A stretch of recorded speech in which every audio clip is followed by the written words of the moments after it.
So I'm gonna go out here and show y'all my car. It's a Grand Prix GT 2001.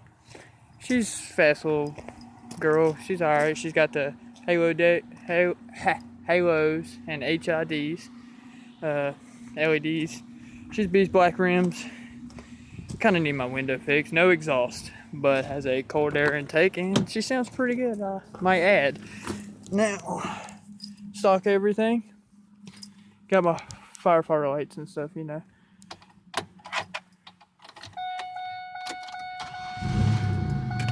Sounds pretty good, I think. No music, no need. Sounds pretty good. She's my baby. Pretty good. She treats me pretty good. Well, you know, there's Tyler. I just uploaded a video of his vehicle a minute ago. Just cold air intake. 3.8 V6. Is she fast, Tyler? You son of a, you're a liar. See if I get it.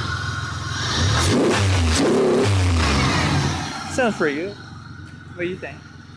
Or are you hating? You being a hater? My Explorer's louder. Might be louder, but it can't keep up. No. I can pull yours all over the place. But it's a good vehicle. I ain't gonna lie. It's got firefighter lights on it. Loud ass glass packs. And this is the driver of it. Cancer smoker! Yeah, we just live on a farm, do our thing. Fast cars and strong pullers. Give her a rev there, Tyler. You can do it by the motor if you want. Or you can just get in my car like you're some boss. Woo! You hear that whistle? Yeah. She's fast, but... Adios, amigo. Yeah, exactly.